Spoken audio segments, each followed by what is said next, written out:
started. Okay, so fabulous. Lovely. Thank you very much. No problem. Thanks very much, Sian. Thanks, folks, for coming along tonight. Thanks to those of you who are watching the recording as well. In case you haven't met me, my name's Martin Griffin. I've been a teacher for the last 20 odd years, as you can see on the slide here. Latterly, a deputy head director of sixth form at a twice Ofsted outstanding school in Manchester, where I'm based at the moment. And we've done various sessions, haven't we, Sian, over the last few weeks and months, all around improving student performance by looking at their non-cognitive characteristics, their habits, their behaviours. So I think what's important about this kind of lens through which to look at student performance is that we focus on how can we be explicit about what we want from students so that we can encourage more clearly the behaviours we need from them, so that they can become much more proactive, independent and effective at what they do. That's what I write about, as you can see in the books along the bottom there with my co-author Steve. We're really interested in creating cultures in which students are really clear on what proactive independent learning looks like, so that they're then much more effective in the work they do outside of the classroom. Okay, so we're not going to talk about teaching and learning in the classroom tonight. This is not going to be a session where we look at asking high-level questions or using effective strategies in group work or anything like that. We're focusing on how can we create a culture in which students work harder for us, more proactively for us outside of the classroom.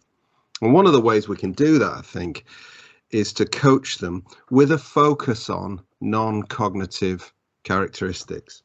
Now, one of the problems we come across when we talk about coaching post 16, or indeed at any level, you know, you might be sitting here as a Key Stage 4 teacher tonight or a Key Stage 5 teacher, it doesn't matter.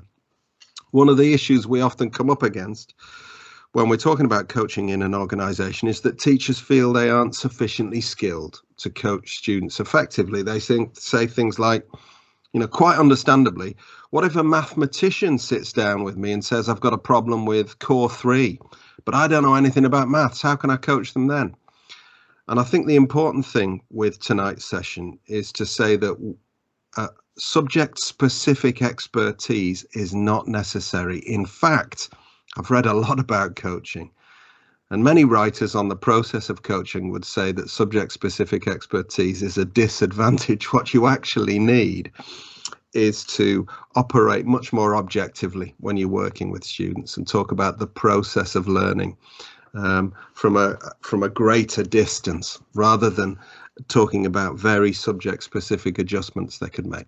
So in the books you can see on the bottom of the screen here, myself and my co-writer Steve propose a structure for organizing and thinking about non-cognitive skills. That's where the VESPA acronym comes from. V is for vision. We're encouraging students to set effective targets, to be ambitious, to know why education is important to them and what success looks like for them. That's the V element of VESPA. E is for effort, how much proactive independent study they're putting in on their own time outside of class. S is for systems, the time management systems, the attention management systems, the resource organization systems they use, so that they can do the right jobs at the right time and submit work effectively. P is for practice, that's about revision. And A is for attitude, the kind of psycho-emotional component of study, their bounce back ability, as someone once called it. So that's how the model works. But you don't need to know anything about that tonight, and you don't need to have read any of the books either. What we're going to do is focus on how to structure a conversation so that when we're sitting down with underperforming students, we can encourage behavior change. Now, there's a handout that accompanies tonight's session, and I was thinking about whether, you know, should we send it out right now and you can have a look at it as we deliver. But I think actually it's better if you follow the presentation as it is tonight and then have a look at it all afterwards. I've kind of picked out the bits that you need tonight, so there's going to be no need for you to be referring to the document until later on. Sian's going to make that available. And the PowerPoint itself will be available too. With one caveat, we're going to listen to some students talking tonight And when I send the PowerPoint over, I'll have to take those videos out for obvious reasons. But when we get to them, I'll tell you a little bit more about how we captured that information and how useful it's been in training staff, because it's something you might want to do yourself. Right, let's jump in. Coaching. When I first got appointed as a head of sixth, I didn't know much about coaching. I didn't know much about trying to influence student behavior. And I inherited an organization where the culture was very much having a word. I don't know whether this is familiar to you, but it was a phrase we used a lot with each other. A student would be misbehaving. Someone would say, "Martin, your sixth formers are a disgrace." I got that quite a lot in the early days. "Your sixth formers are a disgrace, Mr. Griffin." Particularly Paul, who's been kicking off in product design, whatever it happened to be. And I would say, "Leave it with me, I'll have a word with him." And our tutors said that as well. "Leave it with me, I'll have a word." And we hoped that having a word would change student behavior, but patently it didn't. Often having a word with students took 30 seconds or a minute. I'd find them in a corridor somewhere. I'd be under pressure. I'd be lurching from one class to another. And I'd say things like, "Your teachers are really angry with you. I'm going to be watching you over the next couple of weeks. Pull your socks up. We expect more." And that would be kind of the extent of our intervention. So behaviors weren't changing as a result of having a word. We needed to shift conversations away from that towards something more sophisticated and nuanced.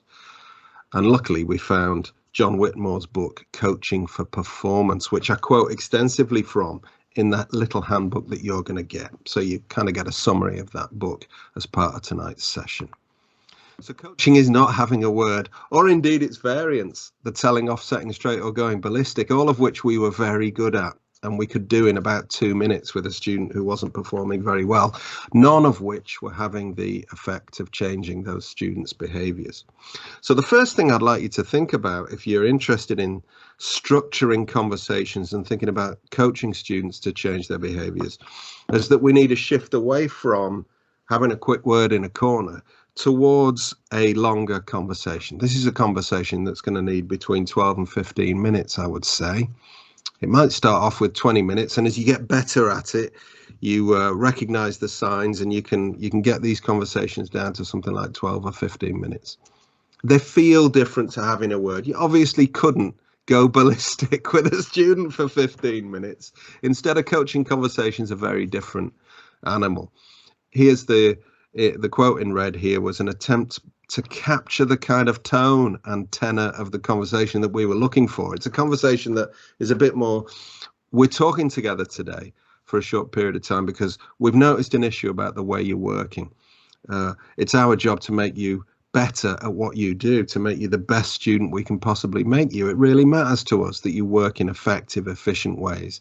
So we're going to talk together today, and I'm going to support you in changing the way you work, so that you can meet my expectations, but more importantly, the expectations you'll have for your own success yourself. So we're going to come up with some solutions to some of these issues that we've noticed over the next 10 or 15 minutes. And I'm looking forward to seeing the kind of actions you decide to take as a result. That's going to be the kind of introductory tone of the conversation, rather than sunshine, pull your socks up, which was where I was. I was certainly there when we began the process. So you might be thinking to yourself, that sounds okay. I wouldn't mind setting aside short periods of time to intervene with students who perhaps aren't operating the way we want them to. But 15 minutes feels like a long time. What am I going to do with that time? So I'm going to suggest a way of structuring that time over the course of today's session so that you can have a go at kind of implementing this. Here is John Whitmore's observations about coaching, in case you need a clearer definition. Whitmore's book, Coaching for Performance, is a really good read. I'm going to recommend it at the end of the session. But I think he's useful here. We're unlocking people's potential. They're maximizing their own performance. This is crucial. We're going to help them learn. We're not going to say, here's what you need to do to solve your own problems. Number 1, number 2, number 3, write these down, off you go. Instead, we're going to encourage students to arrive at these decisions themselves. This sounds hugely kind of optimistic, doesn't it, that this might happen? But it actually does if you follow this structure. Eventually, students, after a little bit of guidance, do begin to get the gist of this and say, well, I guess I better do something like this. And then you can say, well done, good decision. Let's make a note of that. We're looking to create a conversation in which students are encouraged and supported to make their own choices and decisions. We're going to structure that process. We're going to help them come up with 4 or 5 possible actions, but then we're going to give them permission to choose the ones they want to take forward. This is going to help build self-reliance, self-belief, confidence, self-responsibility. We had a problem in our context with learning mentors who effectively advise students exactly on what to do. So we had long queues of students who would visit learning mentors and say, I'm stuck again, I don't know what to do. And our mentors, very well-meaning, would say, why don't you do this, then this, then this? And the kids would go away and do their thing, and then they'd come back the next time there was a problem.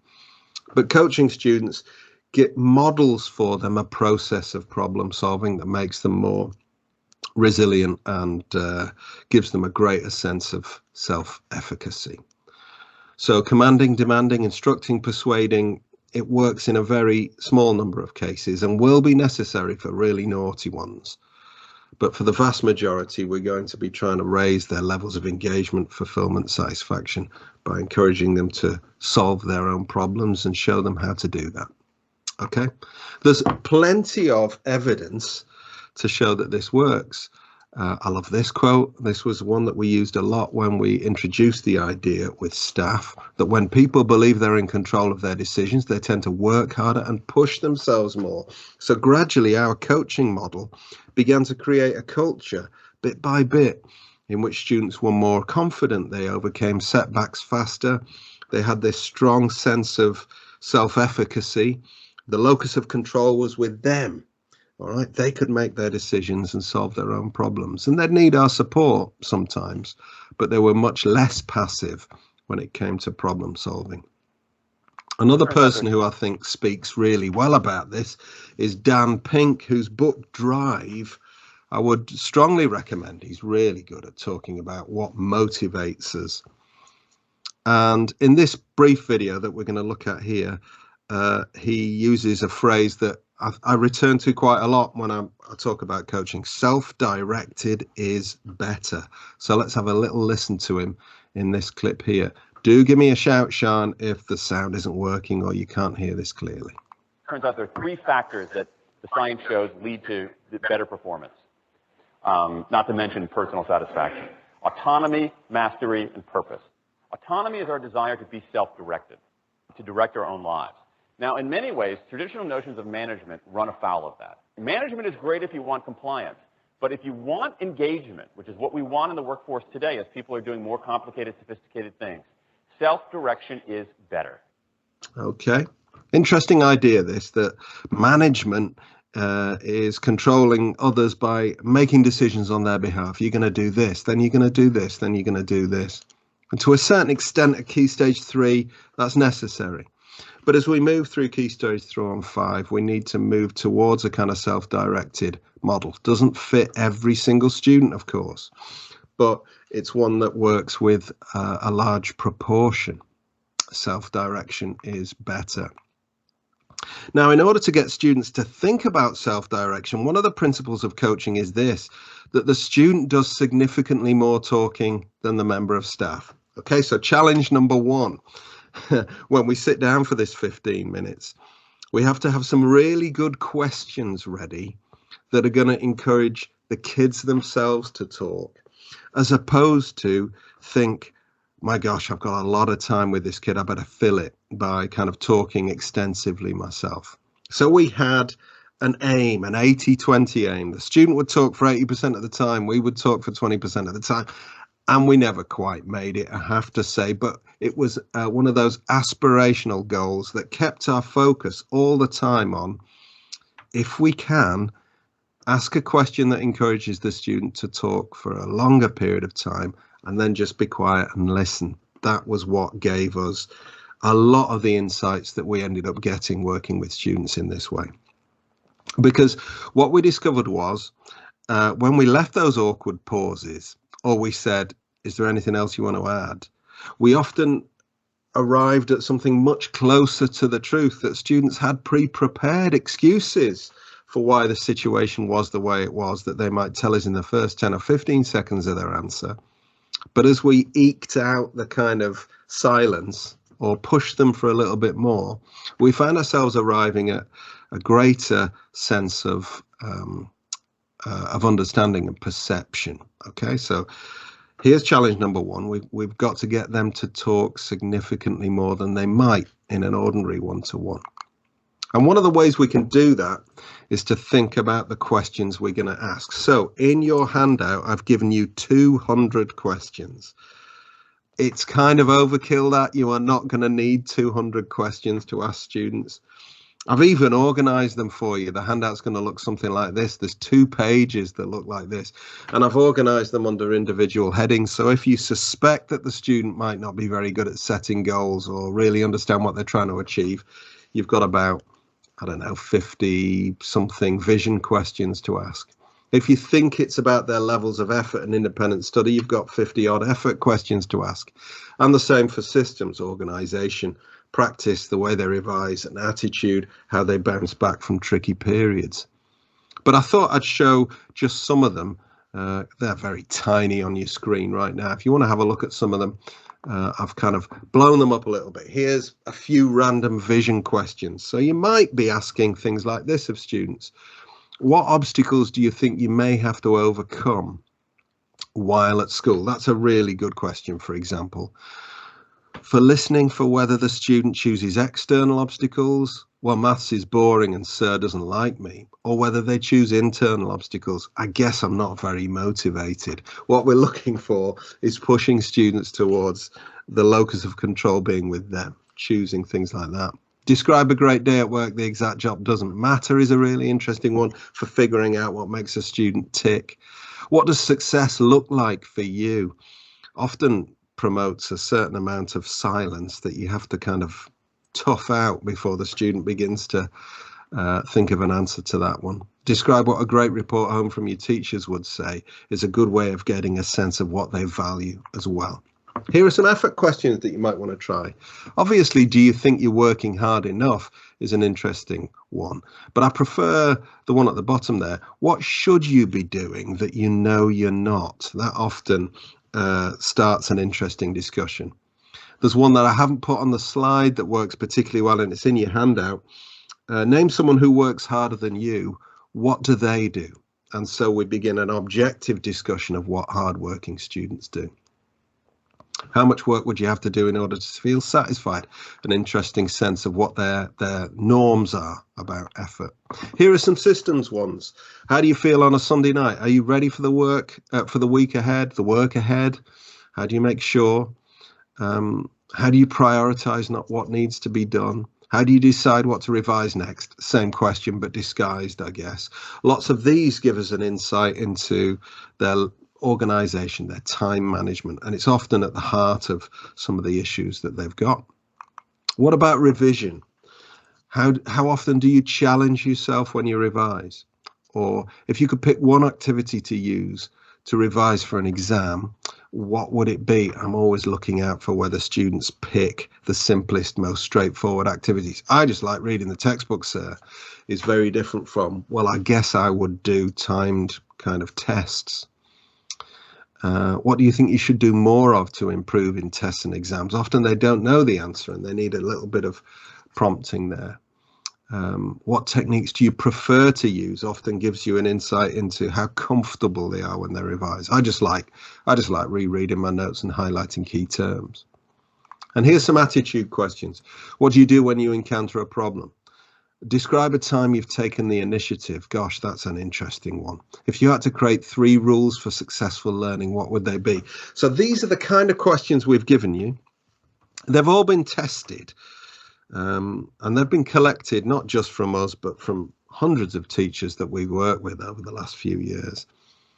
You're not going to like all of them. And in fact, you don't need 200 of them. You could throw 150 away. You could throw more than that away and just keep a core group of 12 or 15 of them that you really like, that you feel you can ask with integrity, that they're part of your view of the world and your conception of what good learning is. And you'll often find students talk for significantly longer once they've got a question like this to respond to. Okay, so that's trick number one. Check our questions out, steal the ones you like, throw away the ones you don't. Now let's talk about structure. All right, we're going to be going for 15 minutes. We're going to be aiming for the student to talk for 80% of the time by asking questions that encourage that kind of lengthier response. Here's what I'm going to suggest for a 15-minute conversation, a 12-minute conversation. To think of it as working in 3 parts. Section 1, diagnosis. You're going to be focusing on, here's what you want. You want a narrative description of current reality. You don't want any analysis. Why are things going wrong? We don't want that. We just tell me the story of. Describe what you're finding hard here. How has your week been going so far? What's been your favorite lesson in?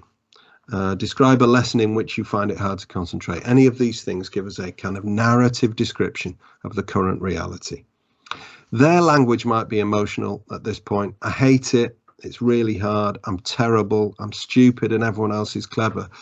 But your language isn't going to be. We're just looking for diagnosis.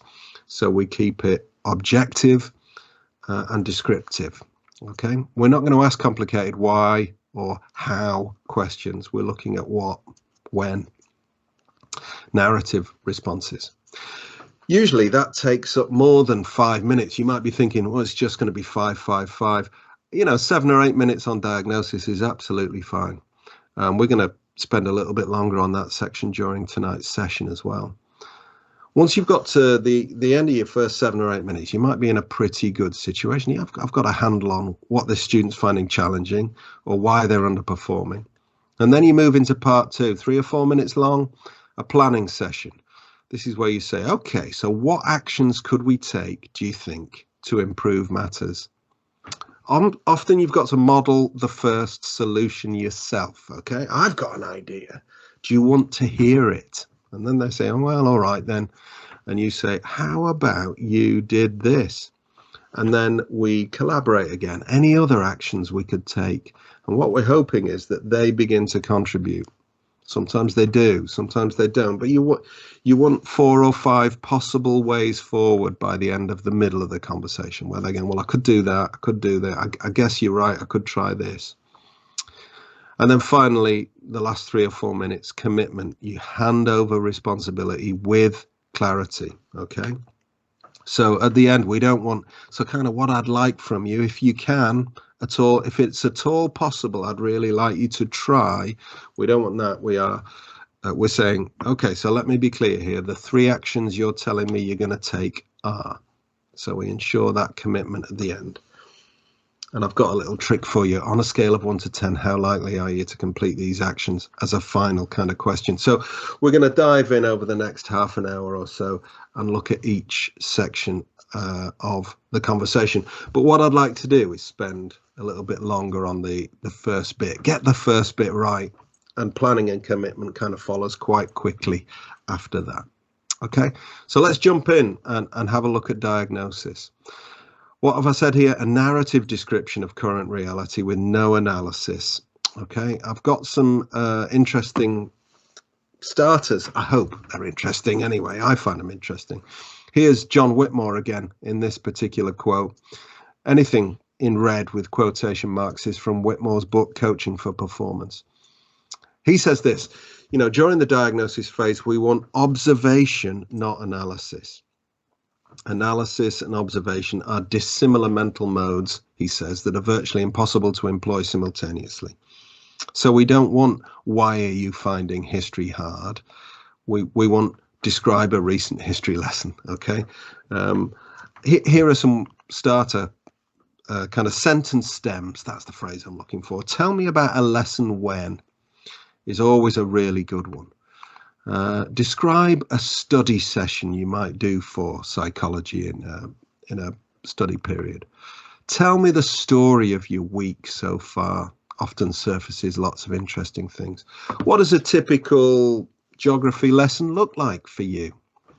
Again, we're keeping it narrative. Describe what you find hard about is a good one. And one final thing on these descriptions, you might be tempted to say, well, I'm going to ask a big question. Describe what a successful year 12 would look like for you. They often find describing something big and conceptual as quite challenging. So keep the scale much smaller. If you ask for a description of a lesson, they will talk for much longer, and it will work as a really effective proxy for something much bigger. You might want to know, what do you want to achieve over the next 2 years? But rather than ask that, you might have, what would a successful week look like for you? And you might arrive at the same information, but they're going to talk much longer if you give them something small and simple to describe first. It is hard to do this. It looks fairly straightforward when we're looking at it strategically like this. But once you're in the heat of a discussion, it's so tempting to say, why though? Or why are you finding it hard? And suddenly you're out of description and into analysis. I'll give you an example. Here's a coach that I was working with recently. He was saying, Martin, my coaching conversations aren't going well. We recorded a conversation or two or three, in fact. We had it all typed up as transcripts. And the problem was that this coach was moving too quickly away from description towards analysis. Let's have a look at this. They start with this question, which is fine. Can you think what might be going on here? What might be stopping you? What might be the barriers there? Let's unpick that a bit. And we've got some gold here. The student says, I can't concentrate in lessons. Now, if you've got that, just imagine where you could go from there if you wanted further observations. Tell me about a lesson when you found it hard to concentrate. Describe a study session where you found concentration hard. Tell me the story of the week so far, and let's focus a little bit on whether you've been able to concentrate or not. Tell me the story of a lesson, a recent lesson when you've not been able to concentrate. All of these would have extended the student's answer. But in a panic, the coach goes for, how is that affecting the test results? So we move immediately from description to analysis. And I can understand what the coach is trying to do here. They're trying to get the student to realize, gosh, if I concentrated more, I'd get better grades. But now is not the time for that. We want them describing the situation. What does the student say? Well, I don't learn half the stuff, and the opportunity is missed. So watch out for that tendency sometimes to shift too quickly to analysis. So here we go. Observation first, analysis second. I wanted to give you an opportunity to listen to some of my students from a few years back responding during the diagnosis section of a conversation. So we've got 4 kids coming up. Each of them speak just for 30 seconds or a minute each, and they're all responding to this question here. Okay, all of them I've asked, describe what you find hard about study at this level, which, by the way, is a terrific diagnosis question. It always seems to work for me. Describe what you're finding hard about study at this level. So I'm keeping all the students in descriptive mode. I'm getting them to talk for longer periods so that I can really diagnose what's going on. And I'd be interested in what your observations are about these kids, about what you might want to ask next. Okay, so I don't need you to jump in unless you want to. I'd love you to just unmute for a moment and say, this is really interesting, Martin. What struck me was this. Who's interesting, but we're gonna skip Alex, and we're gonna have a look at what we might do then. So 7 or 8 minutes in, we've been listening to answers like this, and we've been probing a little bit and asking for further description. We can now move into the middle of the conversation, 4 or 5 minutes, where we can say, right, now here's a collaborative process of putting together a plan. It requires a little bit of a shift, so I like using the phrase at the top of the slide here. Okay, thank you so much for that. I have a pretty good idea of where you're up to now. I appreciate your honesty. Okay, why don't we talk about some possible ways forward for a few minutes? Now, Dunlowski's quote is in red. Not Dunlowski, Coaching for Performance, John Whitmore. Whitmore's quote is in red. The aim is not to find the right answer. So tempting as it is to say, right, thanks for that, here's what you need to do. What we're going to do instead is list as many alternative courses of action as possible. I mean, we haven't got long, so we're not going to be able to list loads of alternative courses of action. I like to aim for about 5, okay? So it goes something like this. You say, right, so what do you think we could do to tackle these issues? Now, you can fall silent at that moment. What do you think we could do to tackle these issues? Fall silent and wait to see whether the student is ready to say, well, I guess I could go to those booster sessions on a Thursday lunchtime. Sometimes they don't contribute at that point. They go, I don't know, I was kind of hoping you'd have some ideas. In which case, try this one at the top in red. Okay, I've got a couple of things that occurred to me while I was listening to you. Do you want to hear them? And the student goes, yeah, okay. And then they've given you permission to say, well, one thing that struck me is that you could possibly sit down with a year 13 student and they could take you through this section of the course. What do you think of that? Should we make a note of that possible course of action? And both you and the student write it down. Then you open it up again. Anything else do you think we could do to try and tackle the situation you've described? And because you've modeled a possible solution, you're hoping second time round that they might go, yeah, I suppose I could try this. Sometimes they don't offer anything second time. So you have to go, oh, here's a thought. Would you like to hear it? And they go, yeah. And you say, how about you consider, and then we both write down idea number 2. And then it's back again to anything else do you think we could do to try and tackle this situation? Third time you're looking for a contribution from the student. I've done this before where I never get a contribution from the student really. You know, all 5 ideas end up being mine. Sometimes it's 4 ideas from you and 1 from the kid, which is great. That's a good starting point. Sometimes it's 3 and 2. Sometimes they do come up with a few options, you know, and it's really great. But often in those early conversations, you might have to make some of the running here before finally you've got 4, 5 actions that are possible.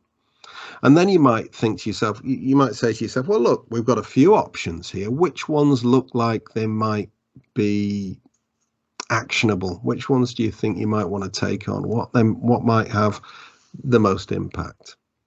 Sometimes I use this, by the way, at the end of the middle of the conversation that you might want to consider, where you say, well, look, we've got 5 things we could do here. Should we rate them along the bottom for effort? How hard will it be to do this thing? And then think about the impact. How much better will it make you feel about your studies? And then I often ask them to pick the ones that look the lowest effort for the most reward, because we want them to take action on their own and change their circumstances. So that might be a useful way of sorting the possible ways forward. And so you arrive at this commitment at the end where you say, okay, so we've got these 5 ways forward, but you're saying to me that these 3 are going to be the most likely to have an impact. Okay. And so you can finish with, great. Okay. Optimal clarity here. You don't want to be vague at this point. You want to finish with, so what you're telling me is that you are going to, number 1, drop into that Thursday session to try and get a grip on this section of the course. Number 2, you're going to resubmit that piece of work and ask Miss to mark it. And number 3, you're going to have a 20-minute meeting with a year 13 student who can take you through this part of the course. Have we got that? And both the student and the member of staff write it down. And then you finish with one final trick, okay? Before you go, you just say, well, that looks good as a plan. And then you say, I'm curious, be super honest with me.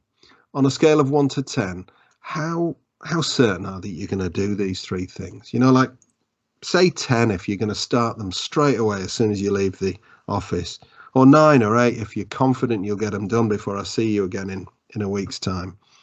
But obviously, if you feel that these are beyond you, give yourself a little bit of a lower score and be really honest with me.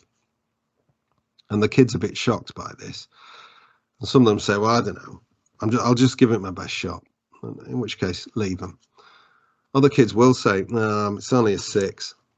And then I like using this question. So what would we need to do to get your score up to an 8? And you give them permission to adjust the plan. Often they'll say, it's that one there, sir. I don't want to do that. That second one, I'm scared. So you can say, well, tell you what, why don't we not do that second one? And we just do 2 of the 3 actions. What would your score be then? Oh, I'm a 9 then. And you go, great. Let's just stay with that, shall we? I would rather have, particularly with underperforming students who are disengaged, I would rather have a higher degree of commitment to a smaller number of actions than a long list of actions that we kind of both know aren't going to happen. All right. So again, you're giving them the control is with them. We've co-designed 5 possible solutions. They've chosen the 3 they're going to do, and they have also adjusted them to get a higher degree of certainty by throwing them out or adjusting them slightly or reducing the amount of time they're going to take or whatever they do. And I allow them to do that so that we can get them on board. Okay. One final thing, I thought I'd leave this with you. Very simple to do. All you got to do is drop the student's name in 4 times and the actions that they're going to take in the gap. And it's very, very simple. It goes home to parents. I wouldn't use it straight away, but maybe you are intervening with a student who just hasn't been able to change yet, who hasn't responded to tellings off and is beginning to fall behind. You might want the parents to know about this straight away. So here you go. Having spoken to Stephen's tutor, there are some issues emerging around their approaches to study. I met with Stephen today to discuss these. It's quite a positive letter. You know, it's been a useful conversation. I'm impressed with how Stephen's agreed to put into action some small and manageable changes to work routines. They've agreed to do the following by the time we next meet in about 10 days. And then there are the 3 actions. And I fully expect Stephen will ensure these are taken. And if you don't hear from me again, we can assume there've been no further issues. So if you started with that as a way of involving parents as well, you can say to the student, I'm really pleased you've chosen these actions. I'm just going to let your parents know that you've been really mature and positive in this session. And I'm looking forward to seeing you successfully executing on this plan by the time we next meet. Okay. So hopefully that one's useful for you as well. There's the structure. We've got a moment or two for questions now before I share with you your little bonus, which is coaching questions of the week. So I'll just take you quickly through this. What I often do to encourage students to be more open to coaching is to create a culture in which they're answering 1 coaching question per week anyway. All right. During tutorial on a Monday or whenever you have your coaching question of the week day, and you just put the question up on the whiteboard during PM registration or AM registration, and you say, right, this week's question is, what does success look like for you? And students in small groups, or pairs or individually kind of discuss it and have some answers ready. And it's a very low pressure environment in which students gradually learn that this is a culture in which we're expected to reflect on and discuss the process of learning. So there's half term 1, September through to October half term. You might have induction for the first few weeks, and then I've suggested 1, 2, 3, 4 questions, 1 per week. There's half term 2. That takes you through to Christmas. Half term 3 is January through to February. Half term Feb through to Easter, and that's Easter through to May, and I kind of stop it after that. But if you wanted to use that as a kind of annual curriculum of interesting questions to be asking students, it kind of primes them then for coaching conversations later on. Okay. So there's your reading list, and there on the top row, second along, is Whitmore's Coaching for Performance. So hat tip to him. He's been really helpful and useful. I'm going to stop my presentation now, and I wondered whether there were any questions that anyone might have.